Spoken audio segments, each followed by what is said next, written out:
അടുക്കള മാലിന്യത്തിൽ നിന്നും കക്കൂസ് മാലിന്യത്തിൽ നിന്ന് വരെ എങ്ങനെ വളമുണ്ടാക്കാമെന്നല്ല, എങ്ങനെ പണമുണ്ടാക്കാമെന്ന കടുത്ത ഗവേഷണത്തിലാണ് കഴിഞ്ഞ 5 വർഷത്തെ തദ്ദേശ ഭരണത്തിൽ ഇടത് നേതാക്കൾ. തെളിവ് സഹിതം ഇത് പുറത്തു കൊണ്ടുവന്നിരിക്കുകയാണ് ഇപ്പോൾ BJP.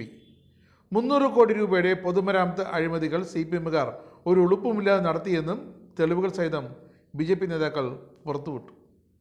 ഇതിനു പുറമെയാണ് തൊട്ടതിനും പിടിച്ച് നമുക്ക് കമ്മീഷൻ രാജ്. അതിന് AKG സെന്ററിൽ നടത്തിയ ഗവേഷണങ്ങൾക്കും ഫലമുണ്ടായിരിക്കുന്നു. തിരുവനന്തപുരം നഗരസഭയിലെ കിച്ചൺ ബിൻ പദ്ധതിയിൽ നടന്നത് വൻ അഴിമതിയും കൊള്ളയുമെന്ന് തെളിവുകൾ സഹിതം BJP സംസ്ഥാന അധ്യക്ഷൻ രാജീവ് ചന്ദ്രശേഖറാണ് ചൂണ്ടിക്കാട്ടിയത്. കേന്ദ്ര ഫണ്ട് ദുരുപയോഗത്തിൽ കേന്ദ്ര അന്വേഷണം ഉടൻ വരുമെന്നും BJP മുന്നറിയിപ്പ് നൽകിയിട്ടുണ്ട്.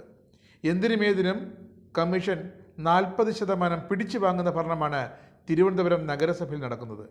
നഗരവികസനത്തിനായി നൽകിയ ശതകോടികളുടെ കേന്ദ്ര ഫണ്ട് ദുരുപയോഗം ചെയ്തതിൽ CPM ഭരണസമിതി കേന്ദ്ര ഏജൻസികളുടെ അന്വേഷണം നേടേണ്ടി വരും.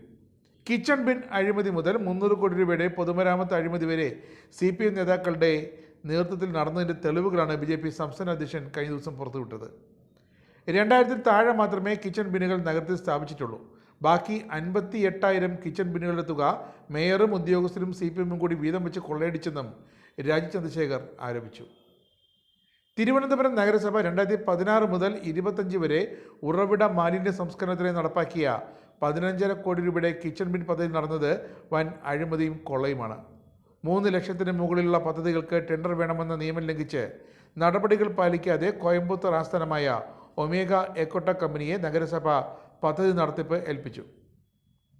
എന്നാൽ ശുചിത്വ മിഷന്റെ അംഗീകാരം ഒമേഗ എക്കോടെക്കിന് ഇല്ലാത്തത് ചൂണ്ടിക്കാണിച്ചപ്പോൾ പദ്ധതി IRTCEയെ ഏൽപ്പിക്കുകയും ഉപകരണങ്ങൾ ഒമേഗ എക്കോടെക്കിൽ നിന്ന് വാങ്ങണമെന്ന നിബന്ധന കരാറിൽ വയ്ക്കുകയും ചെയ്തു. പദ്ധതിയുടെ 2ാം ഘട്ടമെന്ന് പറഞ്ഞ് 2019 9 കോടി രൂപ ഒമേഗ എക്കോടെക്കിന് നഗരസഭ നൽകി. പർച്ചേസ് കമ്മിറ്റിയുടെ 1 കോടി എന്ന പരിധി ലംഘിച്ചാണ് ഇങ്ങനെ അനുമതി നൽകിയതെന്ന് തെളിവുകൾ നിരത്തി രാജീവ് ചന്ദ്രശേഖർ കുറ്റപ്പെടുത്തി. നഗരസഭയുടെ കണക്കിൽ 60,000 കിച്ചൺ ബിൻ ഉണ്ടെന്ന് പറയുമ്പോൾ നഗരപരിധിയിൽ 2000 താഴെ മാത്രമേ യഥാർത്ഥത്തിൽ ബിന്നുകളുള്ളൂ. 60,000 കിച്ചൺ ബിന്നുകൾ പ്രവർത്തിക്കാൻ 90,000 ഇനോക്കുലം വേണ്ട സ്ഥാനത്ത് നഗരസഭ വാങ്ങുന്നത് 3,000 കിലോ മാത്രമാണെന്നതും തെളിവാണ്. നഗരസഭയുടെ മരാമത്ത് പണികളിൽ 40% ഉദ്യോഗസ്ഥരും പാർട്ടിയും കൂടി കൊള്ളയടിക്കുന്നത്.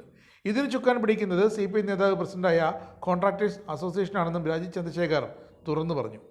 മരാമത്ത് പണികളിൽ അധിക പണികളും കൂട്ടിച്ചേർത്ത് റിവൈസ്ഡ് എസ്റ്റിമേറ്റ് നൽകി പണം വെട്ടുന്ന രീതിയുടെ ഭാഗമായാണ് മരാമത്ത് പണികളുടെ 300 കോടി രൂപയുടെ ഫയലുകൾ നഗരസഭയിൽ ഓഡിറ്റ് ചെയ്യാൻ സാധിക്കാത്ത രീതിയിൽ കാണാതാക്കിയതെന്നും ഞെട്ടിക്കുന്ന തെളിവുകളാണ് രാജീവ് ചന്ദ്രശേഖർ പുറത്തുവിട്ടത്. CPM തിരുവനന്തപുരം നഗരസഭയെ ഒരു വെള്ളരിക്ക പട്ടണമാക്കി മാറ്റി. അഴിമതി മാത്രമാണ് CPMന്റെ ലക്ഷ്യവും രാഷ്ട്രീയവും. ജനങ്ങളുടെ പ്രശ്നങ്ങൾ പരിഹരിക്കാതെ LDFും UDFും അഴിമതി നടത്തുന്നത് എത്ര കൊല്ലമായി സഹിക്കുന്നു. ഇനി തലസ്ഥാനത്തെ ജനങ്ങൾ അത് സഹിക്കില്ല. ജനങ്ങളുടെ പണം കെട്ടുമുടിക്കുന്ന അഴിമതിക്കാരെ തുറന്നു കാട്ടാനും അന്വേഷണത്തിലൂടെ നിയമത്തിന് മുന്നിൽ കൊണ്ടുവരാനും സമയമായിരിക്കുന്നു. അഴിമതിയിൽ അന്വേഷണം അത്യാവശ്യമാണ്. അന്വേഷണം നടത്താൻ സംസ്ഥാനം തയ്യാറായില്ലെങ്കിൽ കേന്ദ്ര ഏജൻസിയെ കൊണ്ട് അന്വേഷിപ്പിച്ച് കുറ്റക്കാർക്കെതിരെ നടപടിയെടുപ്പിക്കുമെന്നും രാജീവ് ചന്ദ്രശേഖർ ഉറപ്പു നൽകി.